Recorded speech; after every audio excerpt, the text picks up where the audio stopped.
కేటీఆర్‌కు first ticket ఇచ్చేటప్పుడు కేసీఆర్ నేనే ఒప్పించి టికెట్ ఇప్పించినా అని సీఎం రమేష్ అన్నాడు. ఇంటర్నల్‌గా వాళ్ళ మధ్య ఏం సంబంధాలున్నాయో మనకు తెలవదు. అక్కడ జరిగింది ఏందంటే, ముందుగా ఆయన కేటీఆర్ గారు ఎంపీగా ఉండాలని అనుకున్నారు. హ్మ్. తర్వాత సర్వే చేసినప్పుడు ఆడ ఎంపీగా కొద్దిగా ఇబ్బంది ఉన్నది. గెలవలేని పరిస్థితి ఉంటదేమో. అయినా తండ్రి, కొడుకు ఇద్దరు గూడా ఎంపీలు ఉంటే ఎట్లా?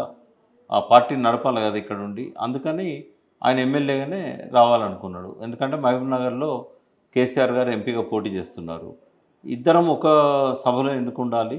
అసెంబ్లీకొస్తే బావుంటది. అప్పుడు కొద్దిగా ఇబ్బంది గూడా అయింది.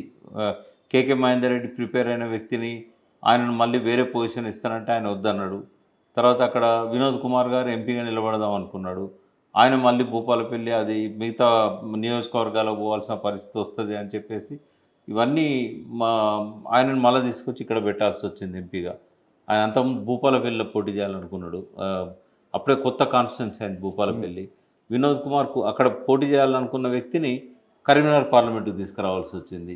కరీంనగర్ పార్లమెంట్‌లో నిలబడదాం అనుకున్న కేటీఆర్ సిరిసిల్లకు రావాల్సొచ్చింది.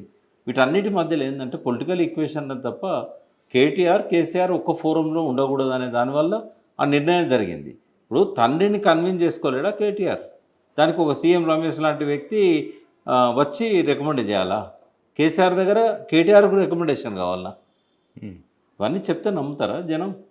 ఏది పడితే అది మాట్లాడొచ్చా? 2009 కన్నా ముందు రబ్బర్ చెప్పులతో ఉన్నాడు కేటీఆర్. బండి సంజయ్ చేసిన కామెంట్ ఇది. నేను మాట్లాడా దాని మీద. ఎందుకంటే ఇప్పుడు ఆయన అమెరికాలో ఇప్పుడు పొద్దున్న లేస్తే స్టార్ హోటల్స్‌లలో ఆయన మీటింగ్స్ అయితుంటాయి. హ్మ్. రబ్బర్ చెప్పులతో ఉంటే స్టార్ హోటల్స్ రానిస్తారా? ఇప్పుడు పోగలుగుతాం. మన ఇద్దరమైనా పోగలుగుతామా? హ్మ్. నన్ను అందరూ గుర్తుపడతారు హోటల్‌లో. అయినా కూడా సార్ ప్రోటోకాల్‌కు విరుద్ధము. మీరెళ్ళి షూ ఏసుకొని రండి. లేదంటే మా దగ్గర షూ ఉన్నాయని తెచ్చిస్తారు. అవును. కేటీఆర్ రబ్బర్ చెప్పులతో తిరిగినట్టే నమ్మాలా? ఆయన సాలరీ ఎంతుండే తెలుసా? దాదాపు ప్యాకేజ్ అనేది 1 crore పైన ఉండే ఆ రోజుల్లో. హ్మ్. ఆయన సౌత్ ఈస్ట్ ఏషియన్ నేషన్స్ మొత్తానికి ఆయనే ఇన్ఛార్జ్ ఆ కంపెనీకి. ఎట్లా మాట్లాడతారు? నేను కేసీఆర్ గారితో మంత్రిగా ఉన్నంత కాలం ఉన్నాను అక్కడే. 2004 జయశంకర్ గారు, నేను, విద్యాసాగర్ రావు గారు మేమంతా కూడా అక్కడనే ఉండేది.